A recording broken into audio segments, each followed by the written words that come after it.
오늘의 사건 반장입니다. 서울 서초구의 한 초등학교 담임교사가 학교 안에서 숨진 채 발견됐습니다. 교사가 극단적인 선택을 한 사실이 알려지면서 사망 경위를 둘러싸고 논란이 일고 있습니다. 헤어진 연인의 일터로 찾아가 허위 사실을 외친 40대 여성이 법정에 섰습니다. 여성은 전 연인의 직장 동료와 학생들 앞에서 N번방하는 선생이라고 외친 걸로 드러났습니다. 강원도 강릉에서 성인 6명이 초등학생들과 성매매를 했습니다. 재판부는 이들에게 집행유예를 선고했습니다. 뾰로롱! 안녕하십니까, 박지훈 변호사님. 네. 와, 오늘 패션 이게 어떻게 해석을 해야 됩니까? 이거? 어디서 좀 빌려서 왔습니다. 아, 협찬 받으신 네네네. 겁니까? 교수님, 역시 연예인은 다릅니다. 의상 네. 협찬도 하고. 아까 처음 뵐 때 네. 아주 멋있다고 잘 어울린다고. 어. 사실 이렇게 소화할 수 있는 맞습니다. 사람이 별로 없어요. 그렇습니다. 감사합니다. 오늘 식사 좀 대접 좀 하셔야 되겠어, 이런 말씀까지 들었는데. 하셨던 걸로 알고 있는데. 예. 그랬습니다. 돈 굳으셨어요, 우리 박 변호사님. 좋습니다. 빨리빨리. 오늘 너무 더워요, 진짜. 예, 진실 추적자 사건 반장 시작합니다. 많이 더우셨죠? 이 낮 동안 전국 대부분 지역에 폭염특보 내려졌습니다. 특히 서울은 폭염경보가 내려졌는데 체감온도 35도까지 쭉 올라갔다는데 무엇보다 온열 질환 주의하셔야 합니다. 진짜 양재열 변호사님처럼 양산을 들고 다니시고요. 실내에서 시원한 아이스커피 한 잔과 함께 이 시간 저희와 함께 하시죠. 만약 나는 이열치열파다 싶으시면 역시 저희와 함께 하셔야 합니다. 사건 반장은 보면 열받는 방송이기 때문이죠. 자, 오늘 출연자 소개 올립니다. 예. 자, 이자연 기자, 양지열 변호사, 오윤성 순천향대 교수, 박지훈 변호사, 그리고 박준혜 수호 선생님 휴가 마치고 오셨네요. 안녕하세요. 안녕하세요. 네. 자, 우리 딸 신은수, 신유진 방학해서 집에 있는데 엄마 일한다고 만난 것도 못 해줘서 미안해 하신 부산에 나리나리님. 자, 필라델피아 삽니다. 83년 명동에 개성여고 졸업하고 상명여대 나왔어요. 우리 친구들 너무 보고 싶은데 연락이 다 끊겼어요 하신 최미미님. 자, 지난주 인천 서구 드림파크 수영장에서 손잡이 비닐도 안 뜯은 새 우산 가져간 너! 당장 제자리 갖다 놔. 이번 주까지만 기다려준다 하신 조주리님. 자, 72살 난소암 말기 환자예요. 병원에서 항암 치료 중에 사반보입니다. 모든 난소암 환우 여러분 힘내라고 해주세요 하신 박봉란님. 잘 견디셨으면 하고요. 자, 투석을 하러 7년간 다녔던 서울 을지로 백병원이 갑자기 문을 닫는다니 이럴 수는 없습니다 하신 정세윤님, 이평화님, 김재국님, 김송희님 모두 사랑합니다. 자, 재미는 물론 의리로 함께하는 아세사바 뉴스의 육바. 예, 대한민국과 전 세계 동포 가족 여러분의 시선을 모아서 출발합니다.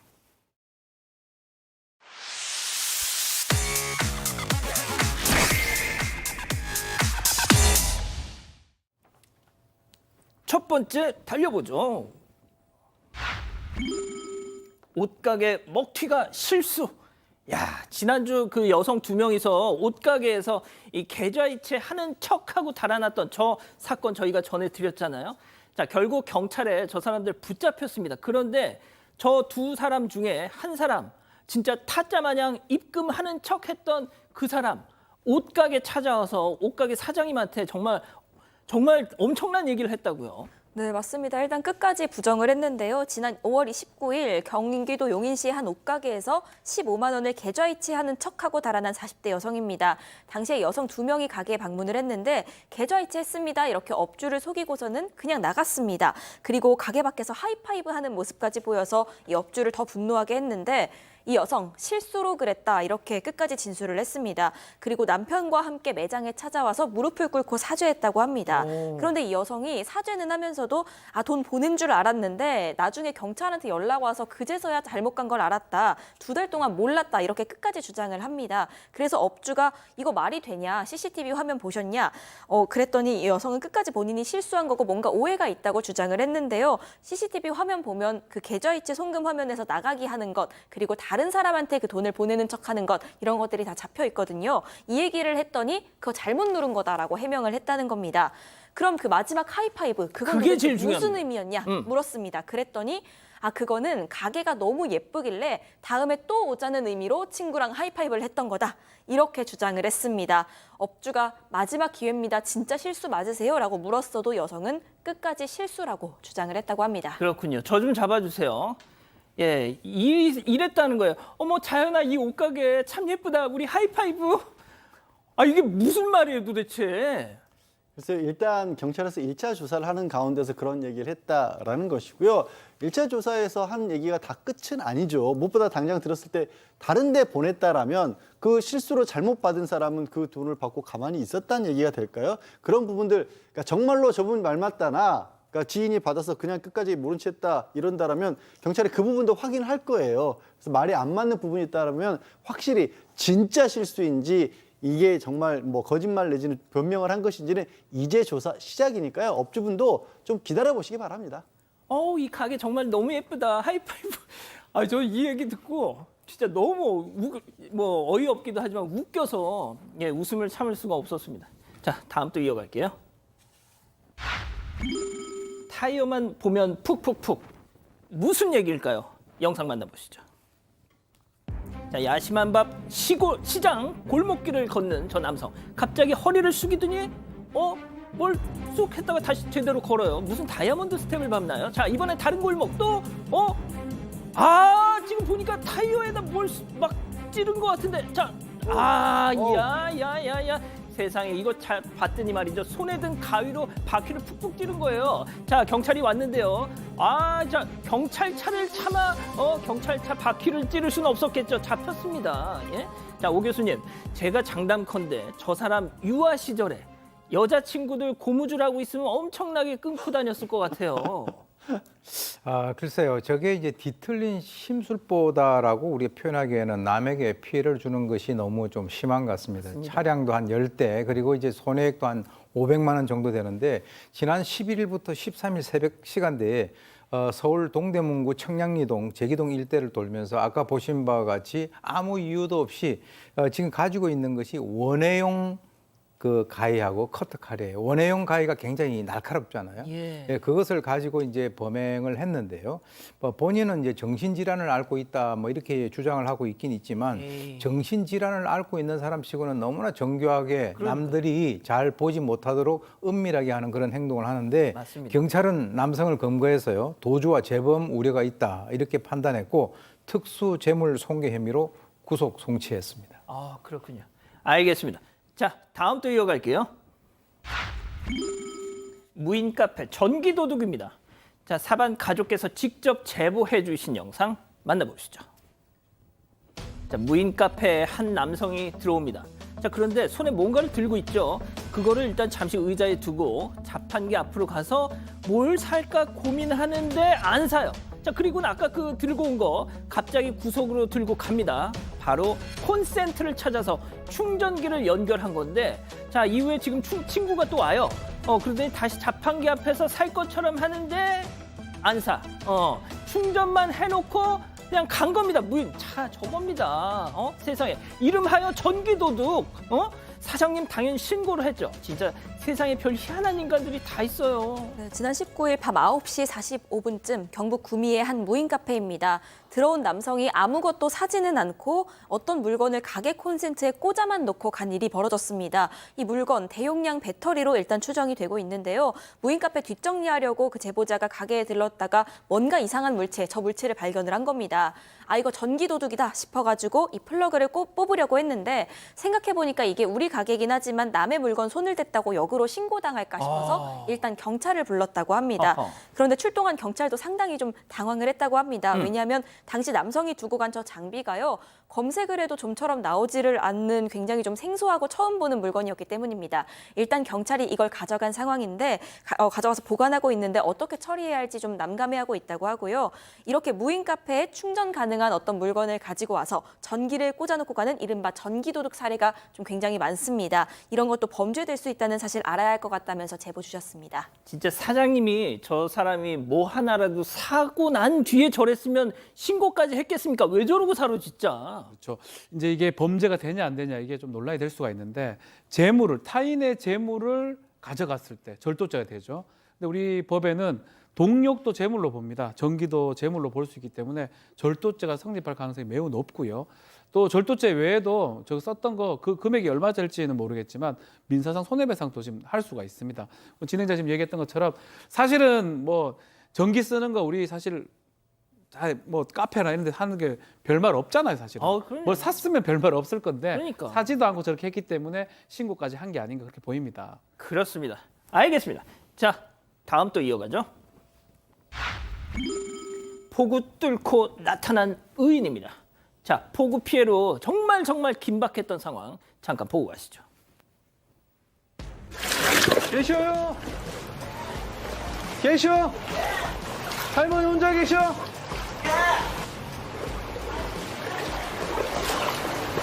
어머니, 할머니. 여기 쌓이니까 얼른 옷 채비하시고 저랑 나가. 아이고, 이거 어떡하고 나가? 여기 물 계속 쌓여. 빨리 도망가야 돼. 여기. 지금 강이 범람했어요. 아니, 왜 여기 저기를 안 두겠다더니. 옷 없어, 옷? 이대로 가시켜 그냥? 그리고 신발. 신발도 다 던져갔어. 다 때려갔어. 거봐, 지금 위험해. 뭐라도 신으셔야 돼, 그래도. 아니, 나 그냥 이거 갖고 갈게. 갖고 갈게요?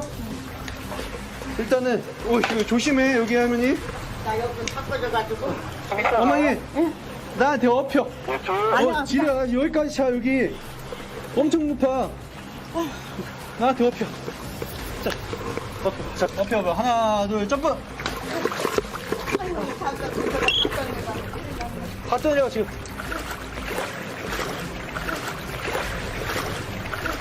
아이고, 엄니, 큰일 나. 빨리 업혀. 나가야 돼. 큰일 나. 점프. 야, 세상에 진짜 거의 아들 된 심정으로 저 어르신을 업고 탈출을 하셨어요. 예, 그리고 이제 아주 생생하고요. 충청도 그 사투리가 아주 구수합니다.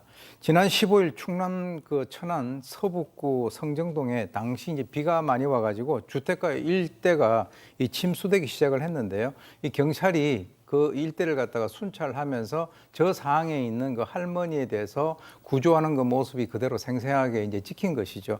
그래서 아까 보는 바와 같이 사실 이 할머니 같은 경우는 내가 이걸 다 포기하고 나가야 될 건지 아니면 여기 있어야 될 건지 그걸 갖다가 이제 판단하시기가 상당히 곤란한데 그렇죠. 그 어떤 그 골든 타임을 갖다 놓치면은 자칫하면 피해를 당할 수 있는데 경찰관들이 저렇게 그 자기 관내를 다니면서 저렇게 취약한 분들에 대해서 저런 구조 활동을 했다라고 하는 것은 그야말로 경찰관 직무집행법 그 제2조에 국민의 생명, 신체, 재산을 보호하는 가장 기본적인 임무를 갖다 수행을 하는 그런 모습이기 때문에 아마 저것도 이제 경찰 활동을 홍보하기 위해서 이제 오픈된 것으로 보는데 좋습니다. 저렇게 꼭 하시고 또 다른 그 어떤 지역에 있는 그런 경찰관들도 저것을 보시고 좀 착안을 하셔야 될 것 같습니다. 예, 정말 박수 보내드리고 싶어요. 예, 박수. 예, 좋습니다. 자, 마지막도 다섯 번째 이어가죠. 마지막 아닙니다. 예, 담배 연기 전쟁입니다. 요즘 진짜 밤낮으로 푹푹 찌니까 창문 많이들 열어놓으시죠. 당연히 특히 공동주택. 이 층간 흡연을 둘러싼 분쟁 심각합니다. 그래서 준비했는데요. 일단 사진으로 만나보시죠. 자, 하나, 아파트 엘리베이터에 붙은 경고문입니다. 담배 냄새 싫으면 징징대지 말고 창문 닫으. 공동주택은 서로 배려하면서 지내는 곳이야. 못 참겠으면 돈 벌어서 단독주택 이사 가 라면서 담배 빌런이 되레 적반하장식으로 저렇게 배째라고 나오는데 양 변호사님, 이게 올라온 지 좀 된 사진이긴 합니다만 요즘도 공동주택 내 엘리베이터 같은 곳에서 과거 80년대 대학가에서 볼 수 있는 대자보 이렇게 막 붙이고 떼고 막 이런 게 있어요. 사실 이제 공동주택에서 아예 그 금연할 수 있도록 그 아파트 단지에서 신청을 해서 지정이 되는 경우들도 있긴 합니다만 그것도 일정 규모가 돼야 되고 강제할 수는 없습니다. 이거 사실 국회에서 법안 논의도 있었던 정도로 사회적인 문제가 되곤 하는데 억지로 할 수 있는 또 문제는 아니에요. 이거 예를 들어서 층간소음과는 달라서 연기가 어느 정도 나야 된다, 뭐 이거 식정하기도 곤란하고 그래서 이걸 법으로 강제하지는 못하고 있는데 근데 저분이 뭐라고 했냐면 공동주택은 배려하는 곳이니까 배려 좀 하자. 담배 냄새 싫으면 징징대지 말라라고 하셨는데 그럼 냄새를 맡아야 되는 사람은 오히려 배려를 좀 해주시면 안 될까요? 그러니까 더워서 창문이 열어야 되는데 좀 연기 좀 안 올라오게 해달라고 하면 본인은 담배를 피우는 사람이니까 참을 수 있잖아요. 그때 자기가 다 달라면 안 돼요? 오히려 그게 배려 아닐까요? 그러니까 말입니다. 참, 네. 예. 자, 이런 담배 빌런에 맞서서 비흡연자가 쓴 글이 화제가 되기도 했는데요. 역시 자, 이번 설명은 말이죠. 특별히 우리 박지은 변호사님이 준비했습니다. 네. 자, 레디 액션. 매일 밤 들어오는 담배 연기 딴나 또 느끼지 폐의 위기 예. 그래서 써보려는 나의 용기 용. 당신이 피는 담배 냄새 내 집에서 내가 핀단 말하지만 그건 피해 난 담배 냄새로 내 방을 피해 당신의 담배는 모두의 민폐 뿌이 뿌이 아, 진짜 이게 요게 아, 이번에도 박수. 요게 랩 같아서 그러니까. 가사가 상당히 이게 라임이라 그러나 라임이 살아 있습니다. 딱딱 맞아 떨어져서 예. 그냥 소개해드리기 그래서 제가 랩처럼 한번 읽어봤습니다. 아, 이제 좀 더 설명해 주세요. 끝이에요? 이제 이게 딱딱 떨어지니까 아마 래퍼 같아요. 이게 쓴 사람이 일반인 같지는 않습니다. 그래서 이 흡연 문제가 사회적으로 좀 문제가 되니까 글을 썼다고 하지만 아마 이 글을 쓰면서도 이 비흡연자 상당히 고통스럽고 상당히 짜증났기 때문에 그랬을 거 아닐까 싶어요. 예. 우리 박 변호사님 채팅창에서 우리 가족 여러분들이 쇼미더머니 나가시라고. 좋습니다. 자, 마지막 사연으로 이어갈게요. 개 밥그릇 설거지 논쟁입니다. 자, 오늘도 말이죠. 이 사반 가족께서 우리 가족 여러분들의 집단 지성의 판단을 좀 받아보고 싶으시다면서 직접 오늘 오후에 메일로 제보를 주셨는데 자, 어떤 내용일까요? 네, 반려견 밥그릇 설거지 문제 때문에 고민이라는 남편 사연입니다. 이들은 4년차 부부고요. 반려견 한 마리랑 같이 살고 있습니다. 아내가 보통 이 밥그릇을 씻는데 이날따라 아내가 좀 부탁을 해서 남편이 밥그릇 설거지를 하게 됐습니다. 그래서 남편은 이렇게 물로 헹궈서 가져다 줬는데 잘 닦이지가 않아서 아내한테 그동안 어떻게 닦았던 거냐 물어봤다고 합니다. 그랬더니 아내가 하는 말이 그냥 싱크대에 있는 수세미로 이렇게 해서 닦는 거지 이렇게 대답을 했다는 거죠.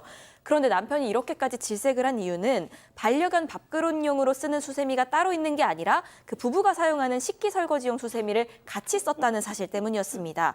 남편이 이건 좀 아닌 것 같다고 뭐라고 했더니 아내는 그럼 당신이 씻든지 뭐가 문제냐 이런 입장이었다고 하는데 이 남편 이게 맞는 거냐면서 사연을 이렇게 보내주셨습니다. 그렇군요. 자, 기다리고 기다리셨던 부처 핸즈업 타임 유튜브 JTBC 뉴스 채널과 사건 반장 독립 채널에서 동시에 스트리밍 되고 있는데요. 이 사연자 부부께서도 직접 보고 계실 테니까 너무 격한 말씀은 마음속 깊이 좀 넣어 주시길 부탁드리면서 우리 가족 여러분들도 채팅창에 OX로 함께 참여해 보시죠. 먼저 아내입니다. 오빠, 지열이 오빠 진짜 실망이다. 우리 지훈이 나한테 가족이야. 내 아기라고. 아기 밥그릇 설거지 하는데 우리 수세미 쓰는 게 뭐가 문제야? 오빠 그런 사람이었어? 그래 지훈아. 미안해. 아빠 나쁜 사람이지. 그지? 동그라미. 야, 이거 뭐야 이거. 좋습니다. 자, 다음은 남편이에요. 아니 자기야 아무리 그래도 개랑 사람이랑은 좀 최소한 구분은 둬야 될 거 아니야. 아니 뭐가 묻어 있는 줄 알고 수세미를 같이 써. 지 얘기하는 줄 아나 보네 이거. 지훈이 이놈 저리 안 가? X. 자 우리 박 변호사님부터. 저는 뭐 그냥 사실은 취향적인 부분인데 예. 저 뭐 반려견이 집에 있지 않고 좀 납득하기 좀 어렵습니다. 만약에 이제 반려동물을 이렇게 오래 같이 있었다면 좀 달리 생각할 수 있지만 그래도 동물하고 사람하고 뭔가 또 어떤 위생적인 측면도 있고 그게 따로 가는 게 맞지 않나 이런 생각이 들어서 이건 전 정말 취향적인 부분이 누가 잘해서 잘못했다기보다는 저는 그러고 싶지 않거든요. 저는 남편처럼 행동했을 것 같아요. 자 교수님도요? 저도 반려견을 좋아하는 그 사람 중에 하나입니다. 근데 이제 우리가 반려견이지 우리가 반려인이 아니잖아요. 그러니까 이제 실제로 그 강아지나 또 사람 같은 경우는 인수 공통 그 질병이 있어요. 그리고 이제 아닌 건 아닌 건데 저는 깜짝 놀란 게 식기 설거지용 수세미를 같이 쓴다? 이건 제가 봤을 때 기본적으로 이 아내라는 분이 이 주부로서 자기 가족들의 건강에 대해서 너무 무관심한 것이 아닌가 또는 어떤 그 태도 측면에서 한마디로 자기 남편을 갖다 개와 그 동급 내지는 또 아래로 이렇게 보는 것이 아닌가. 그래서 제가 봤을 때는 이 아내의 편을 갖다가 들어주기가 어렵습니다. 그러니까 뭐 이 사연자 아내분께서는 또 개도 이제 가족이다 이렇게 생각하시니까 근데 먹는 거는 구분해야죠. 예, 알겠습니다. 자, 우리 양 변호사님. 글쎄 이건 뭐 저는 뭐 위생적이다 아니다 이런 거 객관적이게 따지기가 어려운데 기분 문제라는 게 있잖아요. 갑자기 든 생각이 전에 그런 뉴스 본 적 있어요. 휴대전화 이거 자주 안 닦으면 이게 변기만큼이나 더럽다라는 그런 뉴스를 아마 보신 분들 계실 거예요. 그런데 휴대전화 얼굴에 가져다 대지만 그럼 변기를 얼굴에 가져다 대는 분은 없잖아요. 이게 더 더럽다고 하지만 사람의 기분이란 건 그런 거지 않습니까? 그러니까 본인은 괜찮을지 몰라도 남편분이 좀 찜찜하다고 하시면 배려를 좀 해주세요. 그럼. 아니 저는 솔직히 제가 이 메일을 가장 먼저 열어봤는데 저는 제가 뭐 고양이를 이렇게 키우는데 저 고양이 이 그릇 이거 그냥 수세미로 저 해서 이렇게 하거든요. 그래서 저는 우리 이자연 기자랑 똑같이 이제 X를 하고 싶은데 자, 이 기자 본인 생각도 좀 말씀해 주세요. 요새 그 반려동물들 먹는 사료가요, 진짜 잘 나와서 사람 먹는 것보다 훨씬 더 영양 성분도 좋고 깨끗한 걸로 만들고 있다고 합니다. 뭐 그런 걸로 쓰면은 뭐 상관이 없을 것 같고, 또 강아지랑 사실 뽀뽀도 하잖아요. 이렇게 따지면은 뭐 내 식구가 먹은 거 설거지하는 거나 강아지가 먹은 거 설거지하는 거나 크게 다른가 하는 생각이 좀 들고, 그 수세미 그냥 이렇게 논쟁하실 시간에 수세미 그냥 자주 바꾸시는 게 위생에는 훨씬 도움이 되지 않을까 하는 생각에서 동그라미를 들어봤습니다. 예, 자 가족 여러분요. 하지만 가족 여러분들은 따로 써야 한다는 의견이 압도적으로 좀 많으시긴 진짜요? 하십니다. 일단 최영원님 뭐가 문제지? 뭐 김소연님 헹구면 똑같은 거 아닌가요? 이런 의견도 주시긴 하셨는데요. 혈중 앙큼 농도님 에이 더럽게요. 강아지용 수세미 따로 마련하는 게 어려운 일도 아니잖아요 하셨고요. 와라이미님 아무리 강아지를 사랑해도 수세미는 별도로 쓰는 게 좋습니다. 같이 쓰는 건 좀 아니에요. 이런 의견 주셨습니다. 그렇군요. 참고가 되셨으면 좋겠습니다. 자, 세종시 사시는 최원주님 보고 계신가요? 어제 세종시 해들마을 6단지 앞에 그 금강변 주변을 지나시다가 좀 안타까운 모습을 보셨다고요. 자, 이번 폭우로 강 가운데 섬이 완전 묻혔다가 지금 물 빠지면서 겨우 저렇게 모습을 드러내는데 완전 처참합니다. 자, 그런데 보십시오. 여전히 물살도 센데 저기 사람이 있죠? 물가에 들어가지 못하게 한 걸 뚫고 들어가서 낚싯대를 들이우고 있는 낚시꾼들 두 사람입니다. 인명피해까지 난 마당에 이 와중에 낚시하고 싶냐? 으이그 하셨네요. 너무 푹신해서 허리가 꺼지면 편안함도 꺼지니까. 지금 바로 몽제로 허리 업. 척추 라인을 따라 탄탄하게 받쳐주어 허리가 편안한 매트리스. 몽제 딥슬립 매트리스.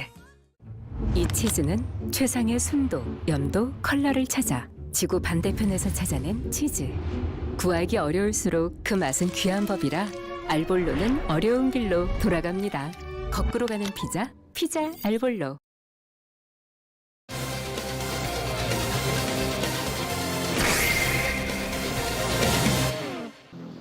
서울 서초구의 한 초등학교 담임교사가 학교 안에서 숨진 채 발견됐습니다. 교사가 극단적인 선택을 한 사실이 알려지면서 사망 경위를 둘러싸고 논란이 일고 있습니다. 어떻게 된 일인지 알아봅니다. 자, 우리 가족 여러분들이 어제부터 저희한테 오늘 이 사건 정말 좀 다뤄달라. 정말 많은 분들이 연락을 주셨습니다. 어떻게 보면 오늘 대한민국에서 가장 큰 사건 혹은 사고가 아닐까 싶습니다. 네, 지난 18일 오전에 서울 서초구에 있는 서희초등학교 1학년 담임교사가 학교 안에서 숨진 채로 발견이 됐습니다. 극단 선택을 한 걸로 추정이 되는 상황이고요. 학교 관계자가 교사를 처음 발견해서 경찰에 신고를 했습니다.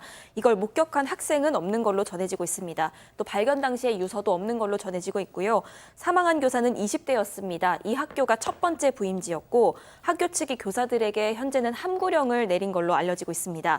해당 학교 교사들은 기자들이 이런저런 질문을 해도 이 사안에 대해서 말할 수가 없다. 학교에서 구성원들에 대해서 입단속을 하고 있다. 이렇게 얘기했다고 합니다. 서희초등학교가 원래 21일 날 여름방학을 맞기로 했다는데 이 일이 터지고 나서 학교 측에서 학부모들에게 하루 일찍 먼저 방학을 하면 안 되겠냐. 지금 뭐 의견 수렴을 하고 있다는 겁니다. 그래서 방금 이 기자가 소개한 것처럼 뭔가 이 사태를 좀 가리기 위한 꼼수 아니냐 지금 이런 얘기까지 나오고 있는데요. 첫 번째 사건 체크포인트 짚어보죠. 학부모에게 시달렸다. 자, 이 일이 지금 일파만파가 되고 있는 이유가 바로 이 이유 때문인 거죠. 아직 뭐 정확히 확인된 건 아닌데 그 주변에 있던 동료 교사들의 일부 제보가 있었습니다. 그 어떤 내용이냐면 이 극단적인 선택을 한 분이 2년째 1학년 담임을 하고 있는데 굉장히 평소에도 부지런히 뭐 아침에 7시 반이면 출근할 정도로 열심히 하시는 분이었던 모양이에요. 그런데 동료 교사가 요즘 좀 어떠냐고 물어보니까 내가 지금 지난해보다 10배 정도 힘들다 이런 얘기를 했다라는 겁니다. 그 이유가 학부모들이 민원 제기가 끊이지 않고 있었다라는 것이고요. 또 결정적으로 지난주에 학급 내에서 아이들끼리 다툼이 있었던 모양인데 피해를 봤다고 할 수 있는 학생의 부모가 찾아왔다라는 거예요. 그래서 아니 좀 교사가 교사 자격이 없는 거 아니냐, 애를 어떻게 돌보고 있느냐 이렇게 교무실에서 굉장히 뭐 큰 소리로 강하게 항의를 했다. 그런 일을 겪어서 좀 많이 힘들어했다. 이런 제보가 있었습니다. 아직 확인된 건 아닙니다. 예. 자, 일단 뭐 경찰 수사도 진행 중이고, 자, 일단은 제기된 여러 의혹 중에 하나가 방금 말씀하신 것처럼 학부모의 민원 때문에 그것이 이유가 돼서 이 교사가 이런 선택을 했을지도 모른다라는 건데, 자, 교수님 말씀 좀 해주시죠. 예, 지금 이제 교사 노동조합 연맹은 이 교사가 이 1학년 담임 그리고 이제 학교 폭력 업무를 담당을 해 왔던 것으로 알려져 있고, 학교 폭력 이 사건이 주요한 원인이었을 것이다라고 하는 그런 의견이 아마 이 SNS상을 통해서 지금 많이 제기가 되고 있는 것 같습니다. 그래서 지금 그 교사 노조 같은 경우는 교육 당국 그리고 이 그 수사 당국이 이번에 이 원인을 갖다가 정확히 수사를 통해서 밝혀달라 이렇게 주장을 하고 있는데요. 지금 아까 밝혀진 바와 같이 이 해당 교사는 교단에 선 지 얼마 안 됐고, 그리고 이제 여기가 첫 부임지고 또 학교 폭력 업무를 담당을 하면서 그동안에 학부모로부터 많은 민원에 시달렸다라고 하는 그런 얘기들이 나오고 있습니다. 그리고 이제 특히 뭐 여러 학부모들 중에서 특정 학부모가 지속적으로 이 민원을 제기한 것에 대해서 상당히 좀 괴로워했다라고 하는 이런 것들이 나와 있는데요. 지금 경찰은 이제 초기 단계이기 때문에 아직 정확하게 이 악성 민원에 시달렸다라고 하는 그것을 볼 만한 정황은 발견을 하지 못했다라고 하지만 정확한 원인을 이 수사를 통해서 명명백백하게 밝혀야만 할 사항으로 봅니다. 저희도 답답하고 이런 말씀밖에 드릴 수 없는 저희도 답답하고 보시는 우리 가족 여러분들도 답답하실 거예요. 자, 이 내용에 대해서 뭔가를 좀 알고 계신 우리 가족 여러분들 계시면 저희한테 꼭 좀 제보를 주셨으면 좋겠습니다. 자, 조금 전에 오후 4시 서울시 교육청 정문 앞에서 이 교사 사망 사건 추모 및 사실 확인 촉구 기자회견이 있었습니다. 자, 어떻게 보면 이 사건의 가장 큰 이해 당사자인 이 유가족께서 직접 나와서 입장을 내놓으셨는데요. 그 얘기 직접 들어보시죠. 오늘 학교에서 나온 입장문 보면은 이 저학년 배정한 것도 본인이 원했다고 했는데 1학년이란 저학년 배치는 어느 정도 경험이 많은 분한테 배치한다고 저는 알고 있어요. 이제 새내기 아닙니까? 이제 2년 차인데 그러면 그 초등학교 1학년생은 손이 참 많이 가잖아. 학부형도 많이 찾아오고. 그러면 업무 스트레스라든가 이런 민원 이런 게 엄청 많을 텐데 그런 거를 이게 그 뭡니까 이제 새내기 교사한테 맡겼다는 자체부터가 엄청난. 그러니까 유족 들으신 것처럼 학교 측이 처음부터 과도한 업무 스트레스를 준 게 아니냐 이렇게 지금 주장을 하고 계시네요. 일단 유족의 이야기는 어쨌든 간에 극단적 선택을 할 수 했던 계기라든지 원인을 찾아야 되는 거 아니냐. 입장문에 보면 별다른 뭐 문제가 없었다는 식으로 이제 학교에서 얘기를 했던 그 부분이 아마 좀 반발이 있는 것 같습니다. 그게 학부모 뭐 갑질이든 아니면 뭐 민원, 악성 민원 제기든 아니면 업무상 그 학업, 뭐 학교에서 스트레스든 어쨌든 그 죽음하고 어떤 관련이 있는지 꼭 밝혀야 된다라고 지금 주장을 하고 있습니다. 그렇습니다. 오늘 그 권선태 서희초등학교 교장이 입장문을 냈는데 사실 확인 안 된 내용들이 지금 많이 떠돌고 있다. 부정확한 내용이 지금 고인의 죽음을 명예롭지 못하게 한다. 그리고 뭐 이외에 저 많은 얘기를 했는데 이 얘기를 들어보면 잘못된 게 없는 거예요. 그래서 유족 입장에서는 아니 그러면 이게 뭐냐? 네, 근데 일단 그 학교장 명의의 입장문 오늘 오전에 나왔는데 그 내용부터 좀 간략하게 전달해 드리겠습니다. 일단 고인의 담당 업무에 대해서 교사 노조의 얘기와는 달리 학교 폭력이 아니라 뭐 나이스 권한 관리 업무를 맡았다. 그리고 이마저도 본인이 희망한 업무였다. 이렇게 설명을 했고요. 또 이 해당 학급에서는 올해 학교 폭력 신고 사안이 없었고 1학년 맡은 것도 본인 희망대로 배정된 거였다. 이렇게 설명을 했습니다. 또 학부모 민원 때문에 이 학급 담임이 몇 번이나 바뀌었다. 이런 얘기도 사실 나왔었는데요.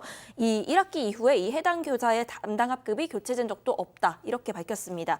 또 SNS에서 그 정치인의 손자가 이 학급에 다니고 있다 이런 얘기가 퍼지기도 했는데 이것도 사실이 아니라고 확인을 했습니다.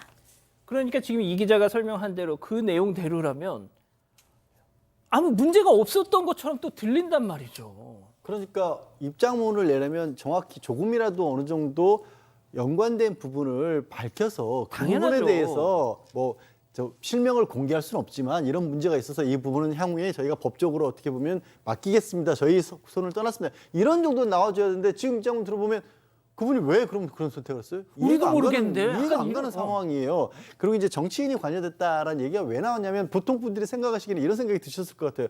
도대체 어떤 사람이길래 선생님한테 그렇게까지 갑질을 했어라고 생각을 했는데 지금 보시는 것처럼 이제 그 와중에 한기호 의원도 이름이 거론이 됐었고 또 서초구의 김성주 구의원도 이름이 거론됐는데 모두 아무 관계가 없다. 그리고 실제로도 자녀들도 그 나이 때도 아니에요.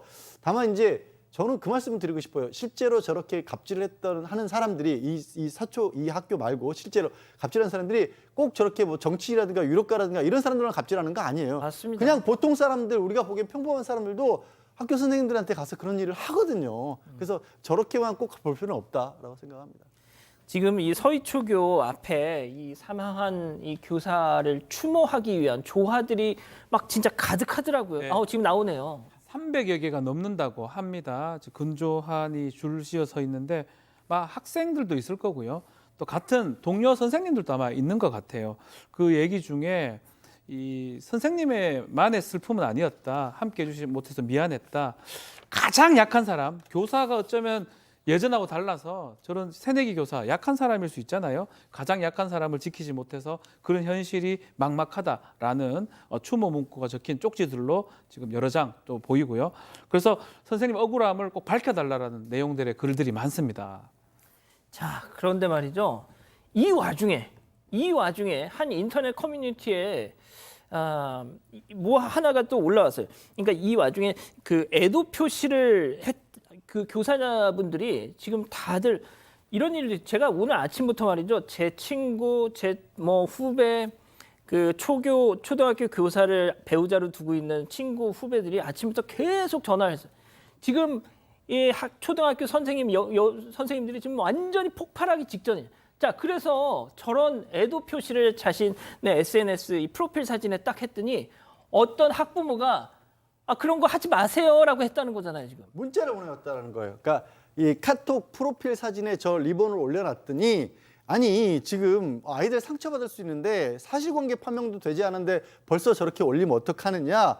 추모 의미 담은 검은 리본 이거 내려달라라고 학부모가 문자를 보냈다는 거예요. 제가 보시면 아시겠지만 선생님 안녕하세요 시작하잖아요. 저 글을 올린 분도 아마 선생님 같아요. 익명 게시판이긴 하지만 그리고 다른 또 이 학교 학부모로 그러니까 문제가 된 학교 학부모로 추정되는 한 분 더 맘카페에 글을 올렸다는데 제목이 그렇습니다.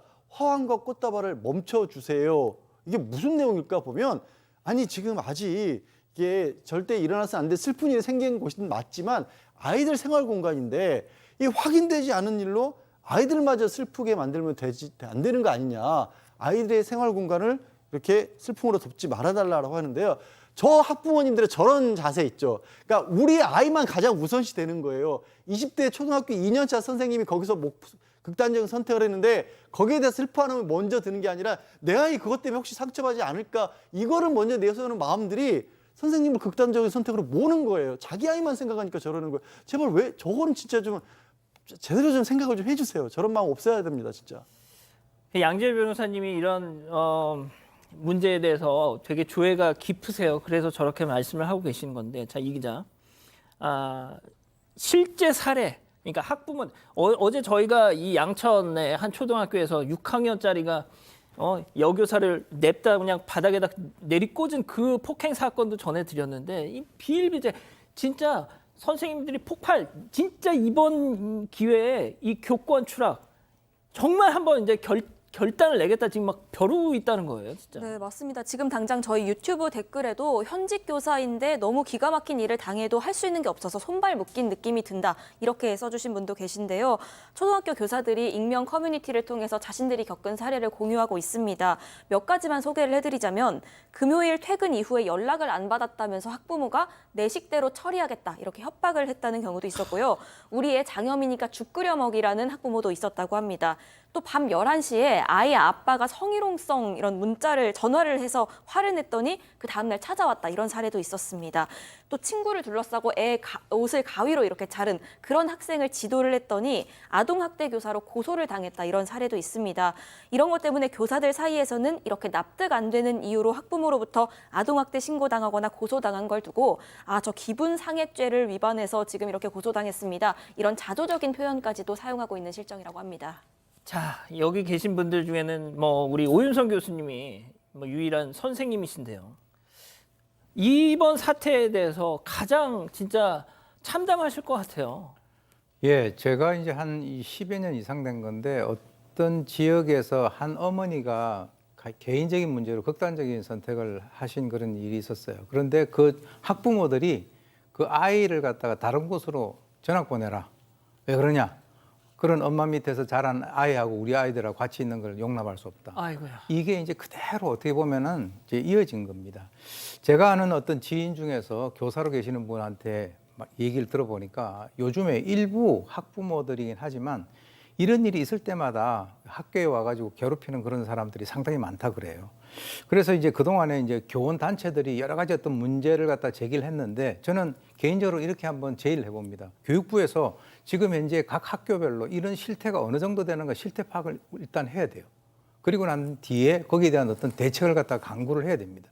왜냐하면 각 학교에다가 그걸 갖다 맡겨놓고 그냥 방치를 갖다가 해서는 안 된다라고 보는데 특히 이제 교권 침해를 갖다 막기 위해서 교원의 지위 향상 및 교육활동 보호를 위한 그 특별법이 마련되어 있는데 이것은 뭐냐 그러면 이것이 그 학부모들이 교권 침해하는 것을 갖다가 막을 수 있는 그런 어떤 결정적인 수단이 되지 못한다는 거죠. 왜 그러냐면 학생이 어떤 문제를 저질렀을 때 뭐 출석 정지라든가 학급 교체, 전학 이런 것들이 있는데 초등학교 같은 경우는 사실은 이 아이들보다도 학부모에 의해서 이렇게 교권이 침해를 당하는 그런 경우가 상당히 많다는 거죠. 그래서 이 현재 있는 이 교원 지휘법만으로는 이러한 사태를 갖다가 우리가 전혀 이렇게 다룰 수가 없기 때문에 뭔가 이번 기회에 한 사람이 이렇게 죽어나가야 이런 식으로 사회가 막 그냥 와글와글해지는데요. 이 사람의 어떤 죽음을 갖다가 그냥 헛되이 하지 않기 위해서는 뭔가 대책을 세워야 될 거로 봅니다.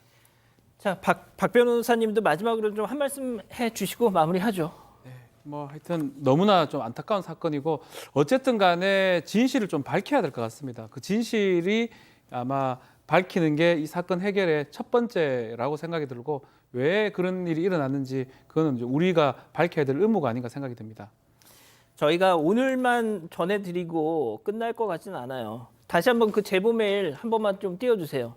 우리 가족 여러분들의 정말 이 내용에 대해서 뭔가를 좀 알고 계시는 분들 좀 많이 좀 연락 좀 주십시오. 저희 정말 궁금하고요. 열심히 취재하겠습니다. 자, 첫 번째 사건 정리하고요. 두 번째 사건 이어갑니다.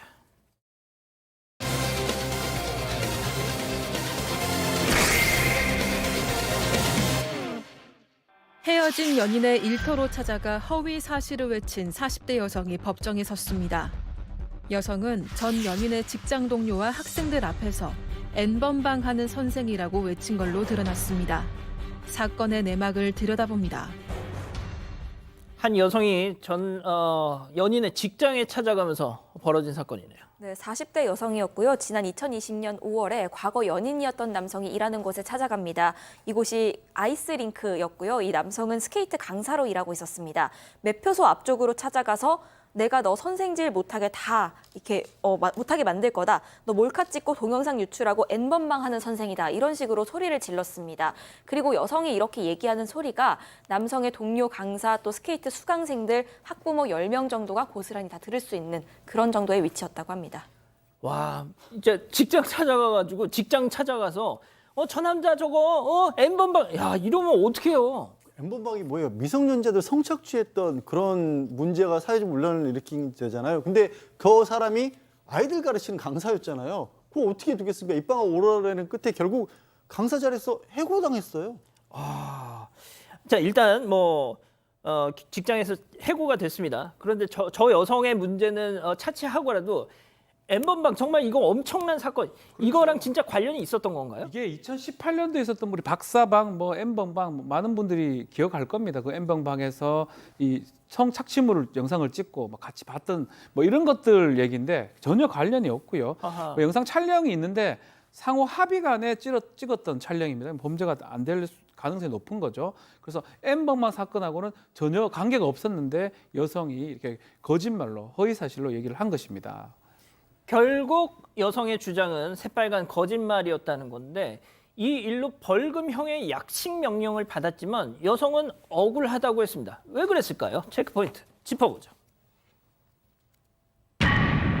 아니 그걸 해놓고 무죄다? 이 여성은 그렇게 주장을 했어요. 말다툼을 했는데 난 다른 사람 듣는 데서 그런 말 한 적 없어라고 얘기를 한 거예요. 그런데 아까 뭐라 그랬죠 제가? 이 강사 해고됐다고 했잖아요. 예. 그럼 왜 강사를 해고를 시켰을까요? 저런 말을 만약에 이 여성이 하지 않았다라면. 그렇죠. 앞뒤가 안 맞지 않습니까? 그래서 재판부에서 받아들이지 않았고 게다가 이 여성 같은 경우 그 비슷한 전과도 있었다고 합니다.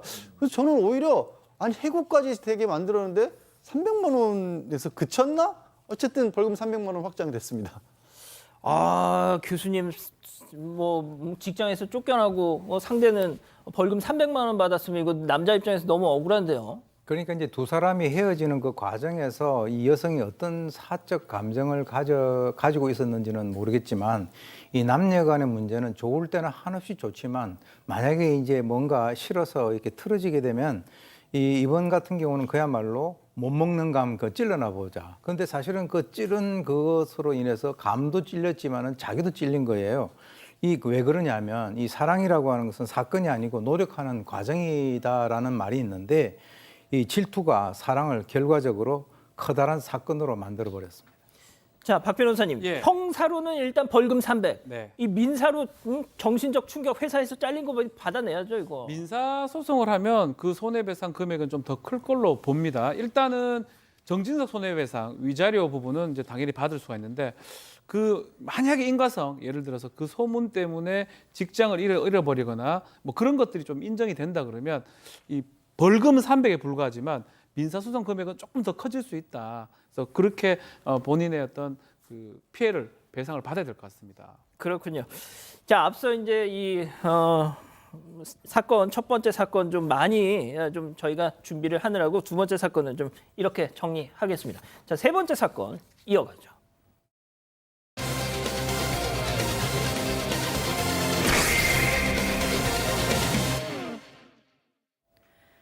지난해 초등학생 딸을 키우던 한 남성은 평소답지 않은 딸의 행동에 뭔가 이상함을 느꼈습니다.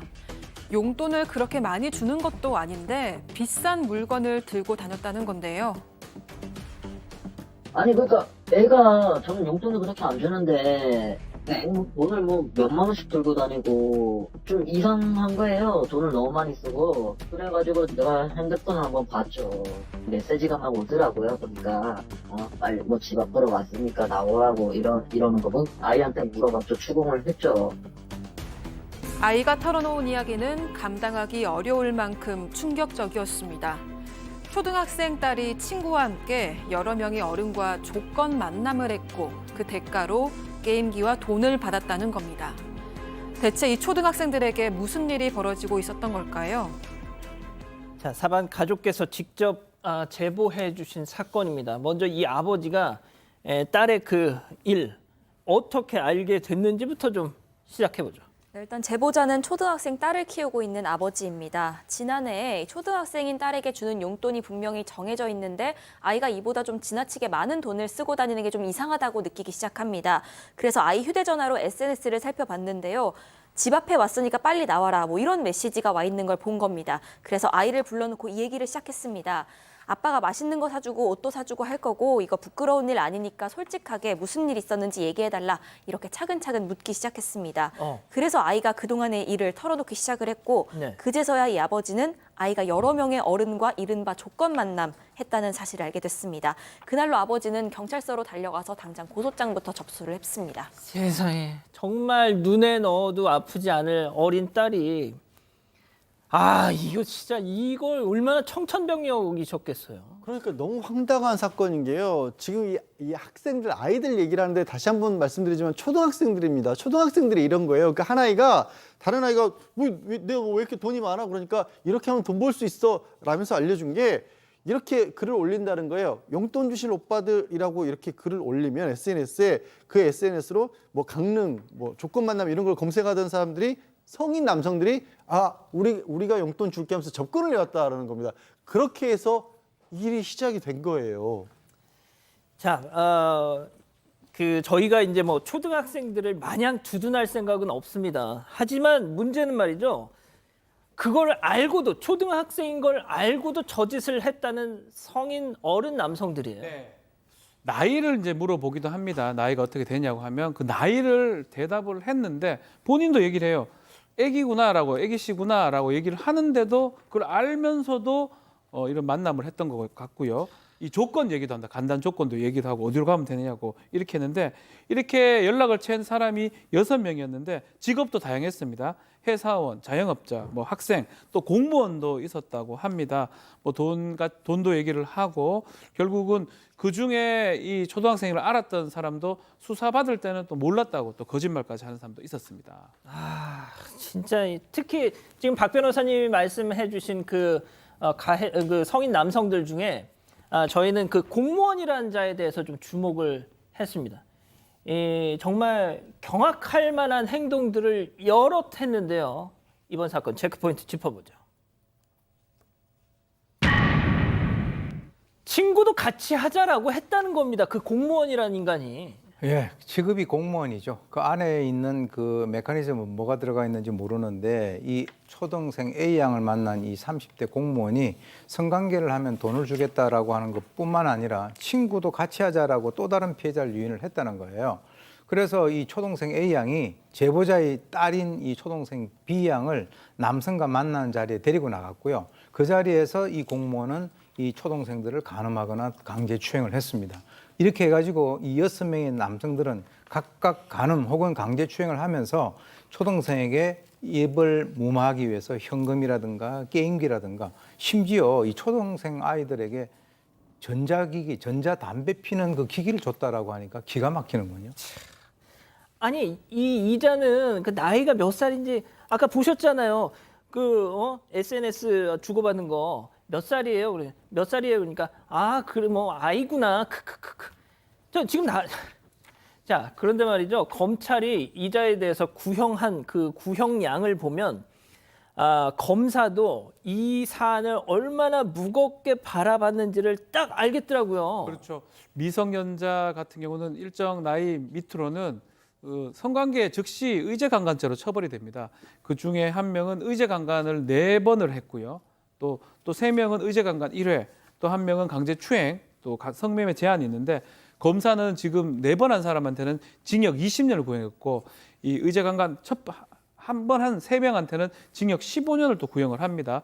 징역 10년, 징역 3년 상당히 중하게 생각하고 중형을 검찰이 구형을 했습니다. 자, 오늘 저희가 이 제보 사건을 준비한 이유 지금부터 전해드릴게요. 이 초등생 아버님께서 제보를 해주신 이유이기도 합니다. 바로 재판부, 1심 재판부의 선고 때문이었어요.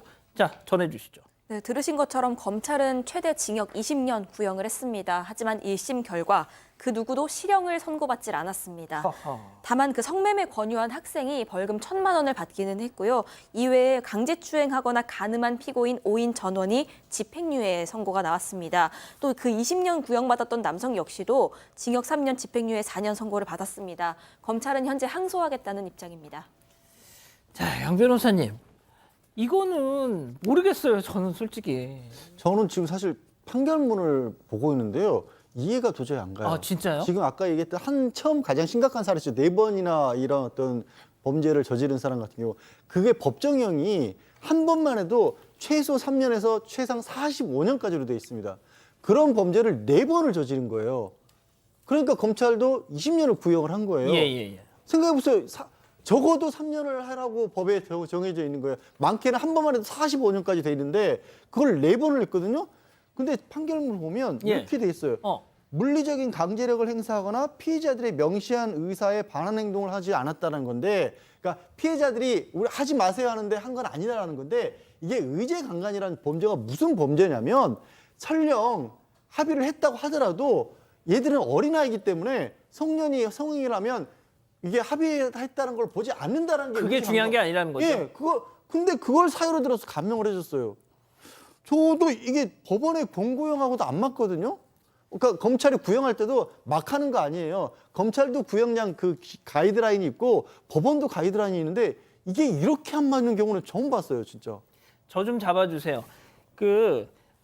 진짜 양재열 변호사님이 지금 계속 방송 중에 이 판결문을 계속 보면서 이상하니 계속 그러고 있었어요. 그래서 양 변호사님 왜 저러시지 했는데 교수님 진짜 어쩌면 좋습니까, 진짜 사법부. 지금 제가 봤을 때는 과연 이 사법부가 국민으로부터 신뢰를 받을 수 있느냐, 이건 법이 잘못된 것이 아니라, 물론 뭐 이게 2심도 있기 때문에 지금 이제 국민 여론이 나빠지면 거기에 따라서 어떻게 변할는지는 모르겠습니다. 그러나 중요한 것이 지금 이제 이 제보자의 딸인 그 초동생 같은 경우는 말이죠. 지금 등교 거부하고 또는 뭐 우울증, 분노 조절 장애, 자살 뭐 이런 것 등이 이제 보이고 있다라고 하는데 그야말로 한 아이의 인생을 갖다가 망가뜨린 겁니다. 특히 미성년자 의제 강간을 갖다 사회난 이런 사람 같은 경우는요. 외국 같은 경우는 그래서 제가 맨날 얘기하는 것이 누진형을 하자는 거예요. 한 번 하면 얼마, 2번 하면 얼마 이렇게 되면 이게요. 집행유예가 아니라 40-50년 나올 그럴 형이에요. 그런데 이렇게 해가지고 이 사람들에게 집행유예해서 풀어주면 이걸 보는 또 다른 잠재적인 그런 어떤 생각을 갖고 있는 사람들이 저거 별거 아니네 라고 본인들이 생각을 할 수가 있다는 거죠. 그래서 이런 여러 가지 것들은 뭐 이 바로 판결을 한 이런 판사 이 사람들뿐만 아니라 우리 사회 구성원들이 정말 이런 상황이 될 때까지 왜 이렇게 됐는가 반성을 해야 될 부분이고요. 반드시 2심에서는 좀 더 국민들의 어떤 법적인 정서가 반영이 되길 바랍니다. 지금 우리 가족 여러분들이 또 AI 판사 도입해야 된다 이런 말씀을 하고 계시는데 실제 AI 판사 도입할지 말지를 놓고 얼마 전에 공청회가 있었습니다. 예? 자, 오늘 사건 이렇게 정리하고요. 다음 사건 연구소 이어갑니다.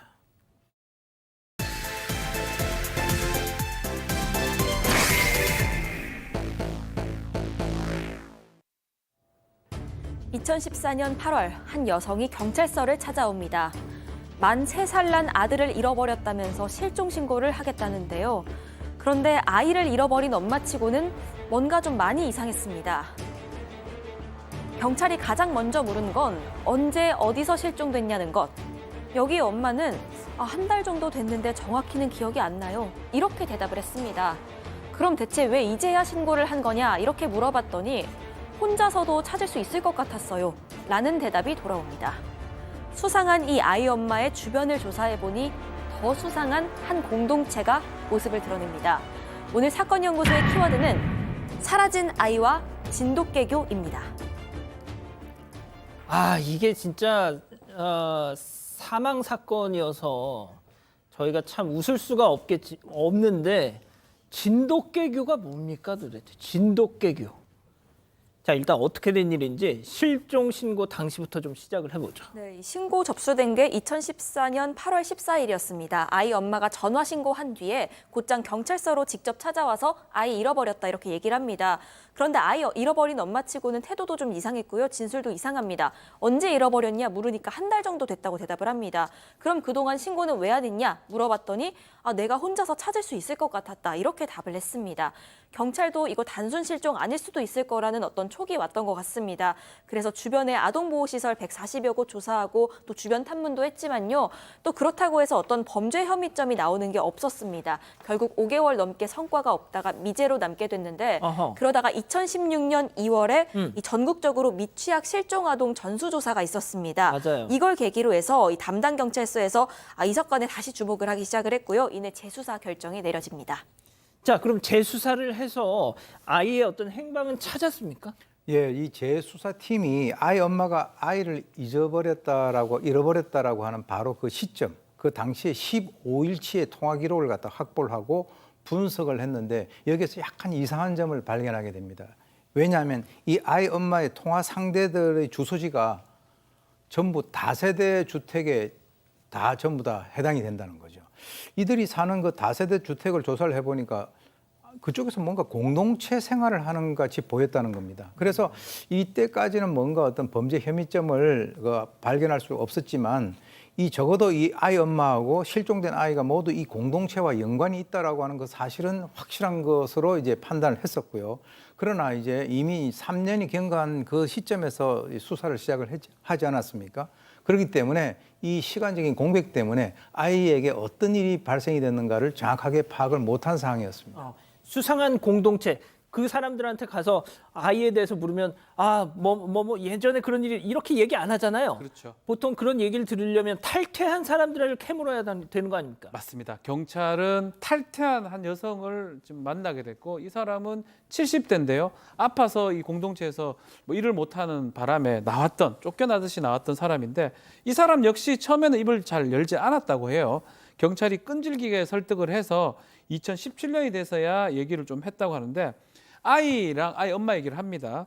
공동체 생활을 같이 했다고 하고 아이가 학대당해서 숨졌다는 얘기를 합니다. 또 시신을 한 야산에 안매장했다고 그 진술까지 하고요. 결국은 그 공동체 이름을 밝히는데요. 예. 진도견을 사랑하는 모임, 이른바 진사모라고 얘기를 하고 있습니다. 지금부터 이제 나옵니다. 도대체 뭐 하는 집단인가요? 사랑한다고 하니까 애완교 모임 이런 게 아니라요. 예. 진돗개 교라고도 불리는데 실제 종교 집단이었습니다. 그러니까 한 20명가량 되는 사람들이 10여 마리의 진돗개를 모셨어요. 영물이라면서. 그래서 이걸 보면 예를 들어서 이 진돗개 이름이 돌이다 그러면 도리님 이쪽으로 가시죠, 저쪽으로 가시죠 하고 멀리 갈 때는 유모차에 태워서 모시고 다녔다라는 거고요. 저기 보이는 사당에서 의식까지 진행을 했다라고 합니다. 50대 교주가 있었고 그 아내가 이 공동체를 이끌었다고 합니다. 자, 진돗개에게 존댓말을 쓰고 모셨습니다. 사당까지 지어놓고. 이상하죠? 자, 이 사람들을 직접 본 아까 그 빌라 이웃 주민들 얘기 들어보시죠. 나중에 무슨 제사상 차려고 제사도 지내고 그러다가 한참 있다가 이제 개가 한 마리씩 이제 들어오기 시작한 거예요. 근데 개를 모시더라고요. 개를 누구님 그래요. 도덕고 댕기고 얻고 댕기고 그냥 기도하는 값더라고. 수의사양 계란 10개짜리요. 한 20마리 넘었어. 개 모욕시킨 사람은 모욕하고 개 수건 빨래하는 사람은 수건 빨래하고 바깥에 도둑고 댕긴 사람들은 도둑고 댕기고 도둑고 댕기면 분야별로 살을 많은 게 틀렸어. 제가 이 사건을 듣고 보통 우리가 정말 화가 나서 욕을 할 때 이런 개 같은 XX 뭐 보통 이런 얘기 하지 않습니까? 네. 그럼 저기서는 그게 칭찬일 수도 있는 거 아니에요? 그렇게 되면 혼나죠. 어떻게 왜요? 보면 제가 봤을 때는 그 진돗개 한 10마리, 20마리 같은 경우는 아마 특별 대우를 받아가지고 상당히 어리둥절을 했을 것 같습니다. 우리가 이제 인간이라고 하는 그 존재가 기본적으로 뭔가 약하기 때문에 어디에다가 의지를 해야 된다라고 하는 그런 심리가 있긴 있습니다. 그런데 이제 개도 그냥 이 견이 아니라 외로정이 아니라 이 진도견이라고 하면 뭔가 이렇게 있어 보이잖아요. 그러니까 뭔가 우상 하나를 내세워 가지고 거기에 의지를 하고 싶을 때 이제 이런 행동을 갖다 할 수는 있지만 정말 살다 이 진돗개 교라고 하는 이 정말 이게 웃어야 될지 울어야 될지 정말 어처구니 없는 그런 상황이죠. 어떻게 해서 모인 거예요, 이 사람들? 자, 원래 진돗개를 신으로 믿거나 하는 사람들은 아닙니다. 원래 다른 사이비 종교를 했었는데 그 중간 관리자 김 씨가 독립하면서 아마 진돗개를 이렇게 삼았던 것 같아요. 영물 하나를 올려놓으면 사람들 포섭하기 좀 편하기 때문에 아마 진돗개를 이제 믿자라고 얘기했던 것 같고 합숙 생활을 하면서 이 지금 전주에서 시작을 해서 세를 확장해서 서울까지 좀 확장이 됐다고 합니다. 그 앞서 계단 오르는 사진 다시 한 번만 좀 보여주실래요? 진짜 보면은 개를 이렇게 품 안에 안고 입마개 이런 건 상상도 못 하는 거예요, 지금. 어디 감히 영물님께 입마개를 합니까? 근데 딱 그다음에 종교 집단 하면 또 떠오르는 거 저런 집단에서는 돈을 다 있는 대로 갖다 바치잖아요. 예, 예. 사실 어느 정도까지 돈을 바치냐면 이 문제가 된 숨진 아이의 엄마도 이혼하고 저 공동체로 들어왔는데 전 남편에게 받은 위자료 3천만 원 저기다 고스란히 바쳤다라는 거고요. 다른 신도들도 아르바이트 하면 돈 고스란히 바치고 심지어 사채 끌어다가 헌금으로 바친 사람도 있었다고 하고요. 노령연금 고스란히 받기도 했고 그런 사람들은 그래서 자기는 교통카드 비용 정도만 남기고 다 공동체에 냈대요. 돈이 얼마나 모였냐면 그래서 결국 저 공동체 명으로 서울에 빌라 3채를 사고요. 경기도에 타운하우스 3동을 사들일 정도로까지 돈을 모았습니다. 아이고야. 자, 이 모자, 이 아이와 이 엄마 어떻게 해서 저 진돗개교에 들어가게 된 겁니까? 일단 아이 엄마는 20대 초반에 다단계 사업에 빠졌습니다. 그래서 이때 이미 수천만 원 빚이 있었는데 독촉에 막 시달리던 차에 앞서 이 진돗개교가 한 종교에서 출발했다 이렇게 말씀을 해주셨는데요. 이 진돗개교의 전신인 한 사이비 종교에 발을 들이게 됐습니다. 여기에 중간 관리자로 있던 나중에는 진돗개교의 교주가 되는 김 씨가 있습니다. 이 김 씨에게 정신적으로 크게 의지를 하기 시작을 했고요. 그 이후에 결혼도 하고 아이도 낳았습니다. 하지만 집에서도 종교 서적을 공부하기도 했고 또 이른바 카드깡을 해가면서 뭐 200만 원 정도를 종교에 헌납하기도 하고 했습니다. 이런 사실들이 드러나면서 남편이랑 갈등을 겪다가 이혼을 하게 됐는데 아이 엄마는 이렇게 이혼을 하고 나니까 2014년에 6살 난 딸 그리고 숨진 이 아들 이렇게 둘을 데리고 집을 나왔습니다. 수중에는 앞서 언급됐던 위자료 3천만 원 그리고 매달 받기로 했던 양육비 100만 원이 전부였는데 당장 오갈 데가 없었던 상황에서 그 해당 종교단체 중간관리자로 활동했던 김 씨로부터 전화가 걸려옵니다. 내가 진돗개교라는 걸 만들었는데 여기로 오면 좋을 것 같다. 이런 내용이었습니다. 과거에 종교 생활할 때도 이미 우러러보던 존재였고 정신적인 지주였기 때문에 별다른 고민 없이 그 합숙 생활을 시작을 하게 됐던 겁니다. 자, 엄마가 뭐가 어떻게 됐는지 그게 중요한 건 아니죠. 지금 제일 중요한 건 아이가 도대체 어쩌다가 목숨을 잃었느냐. 숨진 그 만 3살짜리 아이인데 그 왜 이제 이런 일이 발생했냐라고 확인을 해보니까 이 진돗개가 아이 보고 짖었던 것 같아요. 네. 짖으니까 이제 아마 악기가 씌여 있다. 개님이 뭐 개님이라 해야 되나요? 뭐 그렇게 되다 보니까 진돗개님이 짖는 걸 보니까 아이한테 귀신 악기가 있다라고 뭔가 문제가 있다. 테마 행위를 한다면서 학대를 했던 것 같고요. 처음에는 밥만 안 주다가 나중에는 뭐 손이나 나무 주걱, 효자손 같은 걸로 아이를 때리기도 했고요. 결국은 아이가 죽어가는데 엄마도 방치를 했습니다. 2014년 7월 7일 날 아이가 숨졌고 이 아이의 시신을 전주에 있는 야산에 안매장을 했습니다. 아이고 지금 나오네요. 당시 이제 시내에 멧돼지 같은 게 좀 출몰하다 보니까 멧돼지가 혹시나 땅을 파헤칠 염려가 있어가지고 그것이 드러날까 두려워가지고 시신을 파내고 또 화장을 하고 나중에 섬진강에 유골을 뿌렸다고 합니다. 자, 진짜 별일이 다 있었군요. 자, 교수님께 마지막으로 정리 말씀 좀 부탁드릴게요. 자, 양 변호사님. 일단 뭐 어떤 법의 처분이 내려졌습니까? 일단 저 사람들 폭행치사 혐의가 적용이 돼서 주도한 교주가 징역 13년 그리고 아이 엄마는 10년을 받았고 신도 3명도 시신 유기에 관여해서 뭐 각각 징역 3년의 집행유예를 받았는데 처벌을 받은 사람들은 처벌을 받은 사람이고요. 나머지 사람들 있죠. 예. 여전히 지금도 단체 생활을 하고 있는 걸로 그렇게 알려졌어요. 진돗개교 이거 아직 있어요? 교주도 13년이면 나올 때 얼마 안 있으면 나올 거 아니겠습니까? 그리고 나머지 사람들도 단체 생활을 하고 있는 걸로 지금 보이고 사실 경찰들이 수사하는 과정에서 신도들한테 가족들이 찾고 계십니다. 이제 돌아가셔야죠. 이런 일도 벌어졌는데 안 돌아가겠다고 그냥 이어가겠다고 했답니다. 자, 교수님 지금 우리 가족 여러분들이 채팅창에 지금 내가 뭘 보고 있는 거냐 이러고 계세요. 지금 이제 대부분의 이것도 일종의 그 사이비 종교의 대표적인 것인데요. 이런 그 종교 사기 또는 종교 범죄의 그 내면에는 말이죠. 거의 그 이 사이비 무속 신앙이라든가 뭐 악귀 이런 것이 이제 자리 잡고 있는 것이 특징입니다. 특히 이제 그 기본적으로 이 피해자들의 심리 같은 경우는 뭔가 이렇게 잘 안 풀리면 어디에다 의존을 해야 되는데 그것을 이제 파고 들어와 가지고 이것을 믿게 되면 그것이 해소된다. 이제 이런 식으로 이제 그 끌어들이는 그런 경우가 많고요. 사실 이 실종 신고도 차후 수사가 올 것을 대비해 가지고 그 바로 교주가 지시를 했던 거예요. 그래서 이 아이 엄마 같은 경우는 그 상황에서도 교주에 대한 믿음을 저버리지 못하고 3년 가까이 스스로가 범행을 갖다 숨겨왔는데 나중에 이제 사건의 전모가 모두 드러나고 난 이후에 그때 이제 눈물을 흘리면서 이 교주를 갖다 원망하기 시작을 했다라고 합니다. 그런데 이제 작은 그 공동체인 그런 까닭에 이 결속력이 상당히 강하고요. 방금 말씀하신 대로 지금까지 그것이 계속 이어지고 있다라고 하지 않습니까? 이 왜 그러냐면 이 종교 사기 피해자들 같은 경우는 그것을 부정하게 되면 자기가 지금까지 쏟아왔던 모든 그 노력 같은 것이 수포로 돌아가기 때문에 그것을 끝까지 부정하지 않고 밀고 나가다가 나중에 이제 이런 식으로 수면 위로 올라와서 모든 것이 밝혀지게 되면 그때 가서 후회를 하게 되는데 정말 우리 그 현대 사회를 살고 있는 많은 이 심리적으로 약한 사람들을 잘 이용을 하는 그런 그 독버섯 같은 종교 사기들이 곳곳에 있습니다.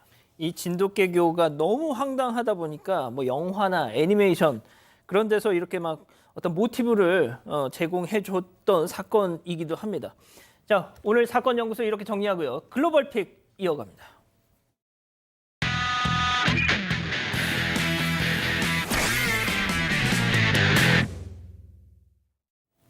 자, 오늘 첫 번째 브라질로 가보시죠. 어둑한 새벽입니다. 멀리서 차 한 대가 달려오고 있습니다. 그런데 그 도로 위로 몸을 제대로 가누지 못하는 한 여성이 들어옵니다. 달려오던 차는 간신히 이 여성을 피해서 지나가는데 여성은 정신을 차리지 못하고 도로 위를 계속해서 휘청이며 걷다가 그대로 저렇게 도로에 드러 누워버렸습니다. 왜 저래요 또. 일어날 기미가 보이질 않죠. 그런데 이때 차 한 대가 또 달려옵니다. 이걸 본 여성의 친구가 손을 흔들어서 멈추라는 신호를 보내는데 차는 멈추지를 않았습니다. 그리고 그대로 누워있던 이 여성을 덮쳐버리고 말았습니다. 갑작스러운 사고에 놀란 친구는 황급히 여성에게 달려가 봅니다. 일단 처음 차는 그냥 이렇게 비켜갔는데 네, 두 번째 차는 피하지 못했습니다. 차에 치인 이 여성, 이제 16살밖에 되지 않은 청소년이었고요. 이날 친구들이랑 파티를 즐기면서 과음을 했다고 합니다. 그런데 엄마로부터 걸려온 전화를 받더니 화를 내면서 집 밖으로 뛰쳐나갔고 그렇게 취한 채로 도로 위를 배회하다가 결국 사고를 피하지 못했던 겁니다. 이 아이는 급히 병원으로 이송이 됐지만요. 부상이 너무 심했고 끝내 숨을 거두고 말았습니다. 경찰은 사고 운전자에게 적용할 혐의가 있는지 조사 중이라고 합니다. 자, 다음은 영국으로 가보시죠. 한 남성이 무언가를 보면서 흠칫 놀라서 뒷걸음질을 칩니다. 그리고는 다가가서 살펴보는데 남성은 또 한 번 놀라 뒤로 물러섭니다. 그리고 얼마 지나지 않아서 번쩍하더니 불꽃이 사방으로 튑니다. 남성은 밖으로 달아나 버리고요. 방 안은 뿌연 연기로 가득 차서 앞도 제대로 보이질 않습니다. 불꽃놀이 했나요? 방 안에서 충전 중이었던 겁니다. 그런데 전기 자전거가 폭발을 해버렸습니다. 충전 중이던 배터리에서 순간 불꽃이 튀었고 곧바로 이게 폭발로 이어졌던 겁니다. 남성은 불을 끌 생각조차 하지 못하고요. 그냥 도망쳐버렸습니다. 전문가들에 따르면 이 전기 자전거의 배터리는 한 번 폭발하면 소화기로는 쉽게 끌 수 없을 정도로 폭발하기 때문에 즉시 대피하는 게 좋다고 합니다. 저거 그냥 물로는 안 꺼져요, 저거. 맞습니다. 이 원인은 굉장히 다양한데요. 기기 자체의 결함 혹은 맞지 않는 충전 장치를 사용하는 것, 또 밤새 충전기를 꽂아놓는 것, 이런 것들이 폭발의 원인이 될 수가 있다고 합니다. 최근 영국에서는 전기 자전거 배터리가 터져서 사람이 사망하는 사고도 발생을 했습니다. 해당 소방서는 사람들에게 다시 한번 경각심을 일깨우기 위해서 이 영상을 공개했다고 합니다. 국산 배터리는 아닐 겁니다. 자, 다음은 최근 온라인에서 화제가 되는 영상 함께 보시죠. 자, 이건 한 가정집 CCTV에 찍힌 영상인데요. 새카만 하늘에서 뜬금없이 초록색 빛이 환하게 비추더니 번쩍하고 사라져버렸어요. 하늘은 다시 아무 일도 없었다는 듯 잠잠해졌는데 이 신비한 광경, 같은 시간 도로를 달리던 차 블랙박스에도 포착이 됐습니다. 자, 이번에는 초록색 빛이 구름을 가로질러 아래로 떨어지고 있는 모습입니다. 이 별똥별인가요? 글쎄, 일단 미국 기상협회에서는 말씀하신 것처럼 별똥별, 그러니까 유성체로 추측을 하고 있다고 하는데요. 이날 이 정체불명의 초록색 불빛은 미국 6개 주에서 무려 52건이나 보고가 됐다고 합니다. 자, 곳곳에서 포착된 영상을 보면 확실히 별똥별 같이 보이는데, 근데 몇몇 누리꾼들은 이건 분명히 외계 우주선이다 이렇게 또 흥분하고 있다고 합니다. 그도 그렇게 초록색이에요. 그러니까요. 근데 전문가 얘기가 그렇습니다. 별똥별을 구성하는 금속 성분에 따라서 각기 빛을 다르게 내긴 하는데 초록색 빛이 아주 일반적인 색이라고 합니다. 미국 기상협회는 떨어진 유성에 대한 정보를 수집해 조사에 나설 예정이라고 합니다. 자, 다음은 중국으로 가보시죠. 한 남자아이가 바닥에 엎드려 앉아서 어딘가를 유심히 보고 있습니다. 그리고 아이 머리 위로 커튼 보이세요? 자, 이곳은 의류 매장 안에 피팅룸입니다. 그러니까 저 피팅룸 안에 한 여성이 옷을 갈아입고 있는데 예. 저 아이가 바닥과 커튼 사이에 한 30cm가량 되는 틈으로 여성을 빤히 쳐다보고 있었던 겁니다. 자, 피해 여성 이야기를 들어보시죠. 我们两个在这个试衣间里圈，我们在试衣期间，那个小孩他就一直往下趴了，我们就发现他的手多次伸进来。 아이 저거 왜 보고만 앉았어? 그러게요. 보시는 것처럼 아이 엄마가 옆에서 아이가 저러는 걸 그냥 보고도 말리질 않았다라는 거예요. 이 여성은 증거를 남겨야겠다 싶어서 근데 한동안 쳐다보니까 카메라를 켠 겁니다. 거기에 찍힌 거예요. 이걸 본 매장 직원이 그제야 아이를 제지했다고 합니다. 여성은 아이 엄마에게 아니 왜 아이를 말리지 않냐 이렇게 물었더니 이렇게 답이 돌아왔다는데요. 여성의 이야기를 더 들어보시죠. 我们就出去找店员和他家长说嘛，他家长就很恶劣跟我们说，你们报警抓他3岁而已，又没身材，又长得不漂亮什么的。就是这个家长他不仅没给我们道歉，他还人身攻击了。 자, 그 와중에 또 몸매가 저런 얘기까지 합니다. 그러니까요. 저 여성은 끝까지 아이 엄마에게 사과를 받을 수 없었고요. 자, 영상을 접한 누리꾼들이 대신 화를 냈습니다. 아이보다 아이 엄마가 더 잘못했다라면서 거세게 비판을 했습니다. 논란이 커지자 해당 매장에서는 고객에게 사과를 전하면서 앞으로 관리를 더 강화하겠다라고 밝혔습니다. 자, 마지막 픽 주인공 동물입니다. 미국으로 가보시죠. 골든 레트리버 한 마리가 도로 한가운데 드러누워서 꼼짝도 안 하고 있습니다. 보호자는 이런 강아지를 쳐다보면서 상당히 난처해 하는데 몸줄을 당겨봐도 꼼짝도 안 하던 레트리버가 어린아이들을 보더니 벌떡 일어섰습니다. 보호자는 이때다 싶어서 줄을 다시 한번 당겨보는데요. 레트리버는 그대로 앉아서 다시 한번 움직일 생각을 전혀 안 하고 있는 모습입니다. 왜 저래요, 쟤? 레트리버는 보호자 눈치를 또 슬쩍 보더니 또다시 벌러덩 누워버렸습니다. 집에 가는 게 너무 싫었던 걸까요? 결국 보호자는 누워있던 레트리버를 그 상태 그대로 들어 안아서 차로 걸어가기 시작합니다. 이 모습을 본 일행은 귀여웠는지 휴대전화를 들어서 사진을 찍습니다. 고집불통 말 안 듣는 레트리버를 본 많은 누리꾼들은요. 말 안 듣는 우리 아들 같다. 술에 취한 내 친구 같다. 이런 반응을 보이면서 박장대소했다고 합니다. 아 진짜 박 변호사님. 그 술에 완전히 그냥 만취했을 때 사람도 저러잖아요. 저 정도는 좀 심하네요. 개 같네요. 예. 아, 개죠. 예. 레트리버교 뭐 이런 건 아니었을 거예요. 좋습니다. 예. 자, 사랑하는 사건 반장 가족 여러분, 시원한 밤 보내시고요. 저희는 내일도 별이 6개 반, 사반 6반 저녁 6시 반에 다시 옵니다. 안녕히 계십시오.